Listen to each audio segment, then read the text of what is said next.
안녕하세요. 성공의 이나모신부입니다. 지금까지 이제 기독교의 자연관과 유학과 명리학의 자연관을 살펴보았습니다. 오늘은 이제 정리에 들어갈 시간입니다. 다음 시간부터는 기독교의 인간관, 유학과 명리학의 인간관을 살펴보도록 하겠습니다.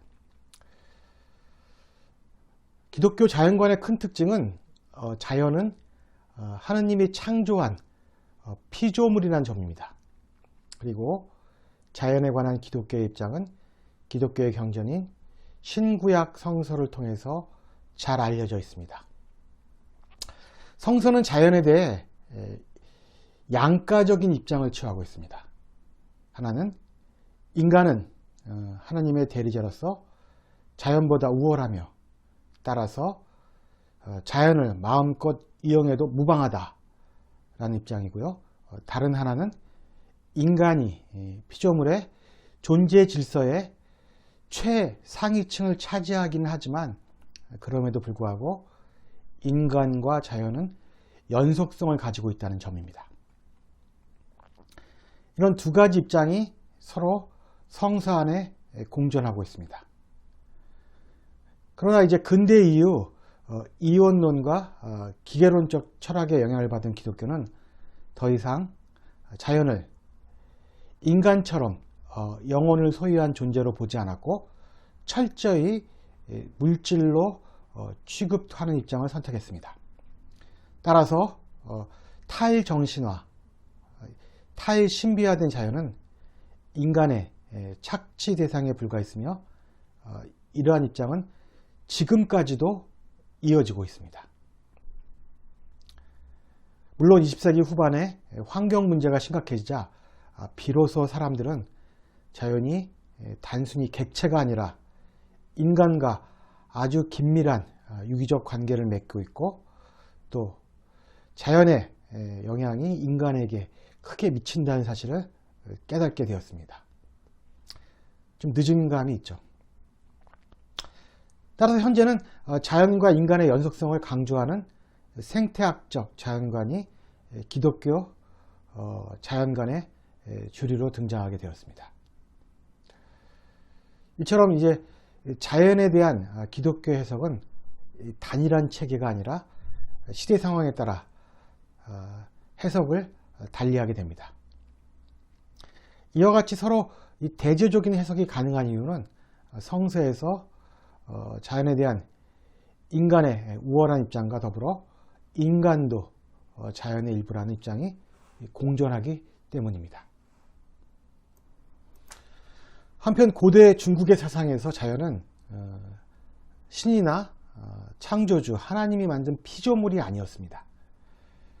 글자 그대로 그 스스로 그러함, 자연, 즉 사물의 존재나 생성의 원인이 밖에 있지 않고 그 자체 안에 있는 존재였습니다. 선진 유학자인 공자, 맹자, 순자의 경우는 자연에 인간의 윤리의식을 투영하거나 자연을 인간이 이용하는 대상으로 보는 적도 있지만 그렇다고 해서 자연을 서구의 기계론적 자연관처럼 그렇게 극단적으로 다루지는 않았습니다. 명리학은 천지인 삼재론, 음양오행론, 그리고 간지역법을 통해 자연을 이해하고 있습니다. 이러한 유학과 명리학의 자연관은 20세기 후반에 들어 새롭게 해석된 기독교의 생태학적 자연관과의 소통이 가능해졌습니다. 생태학적 자연신학은 하느님이 살아있는 사물들 안에 현존하며 모든 존재가 신적 생명력에 의해 활기를 얻게 된다는 이런 이제 이론의 바탕을 두고 성립되었습니다. 이런 이론이 바로 범재신론이라고 합니다. 이 범재신론은 하나님과 우주 자연을 동일시하지 않습니다. 그러니까 하나님은 자연에 대해 절대적으로 의존하지 않지만 자연은 하나님께 절대적으로 의존하고 있다. 즉 하느님은 자연을 포함하여 더 큰 존재이다. 이것이 바로 범재신론의 골자입니다. 또한 기독교의 생태학적 자연관에 따르면 하나님의 창조 행위는 태초에 한 번 끝나는 게 아니라 계속적으로 창조하고 세상을 변혁하고 새롭게 만듭니다. 따라서 생태학적 자연관은 인간과 자연의 유기체적 관계를 존중합니다. 생태학적 창조 이해에 따르면 하나님께서는 인간을 만들기 전에 하늘과 땅, 해와 달, 바다와 육지, 물고기와 가축, 온갖 채소를 만드셨습니다. 그것은 인간이 이 모든 피조물보다 중요한 존재라는 것을 의미하는 것이 아니라 이 모든 요소들이 서로 생존하기 위해서 상호 관련을 맺어야 한다는 사실을 의미합니다. 이것은 천지인 삼재로서 천지인이 다같이 음양오행에 따라 움직이며 이런 움직임의 목적이 결국 사물을 살리고 살리는 데 있다는 주역의 생생지역 사상과도 통합니다. 이처럼 생태학적 자연관이 내세우는 인간과 자연의 유기체적 관계는 이미 동양의 전통적인 자연관의 두드러진 특징입니다. 자연은 항상 그 자리에 존재해 왔습니다. 다만 인간의 입장에 따라 매번 다르게 해석되었습니다. 현재 동양과 서양의 자연관은 서로 만나고 있습니다.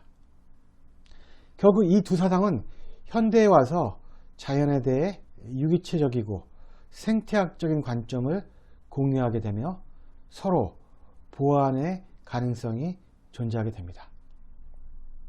따라서 자연을 이해하는 데 있어서 천지인 삼재론, 음양오행론이 바탕이 되는 명리학적 관점을 수용하여 자연을 바라보는 것도 현대의 자연을 새롭게 해석하는 데 도움을 줄 수 있다고 생각합니다. 특히 인간이 자연의 일부라고 바라보는 명리학의 철저한 관점은 우리에게 시사하는 바가 큽니다. 우리가 이 사실을 제대로 인식하지 못하고 살고 있습니다. 우리가 마치 별다른 존재인 양, 지구에서 별다른 존재인 양 살아갑니다. 그렇지만 단 하루만 태양이 비추지 않는다 해도, 단 하루는 좀 무리일까요?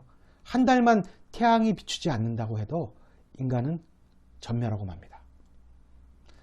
그토록 인간이 자연에 기대어 있는 존재라는 사실을 우리는 좀 망각하고 사는 것입니다. 그런데 이러한 점을 갖다가 명리학은 그 태생부터 철저하게 우리에게 알려주고 있습니다. 이것이 바로 명리학의 매력 중에 하나인 것입니다. 이제 다음 시간에는 기독교와 유학, 명리학의 인간관계를 살펴보고 그것들을 비교하는 시간을 갖도록 하겠습니다. 감사합니다. 다음 시간에 뵙겠습니다.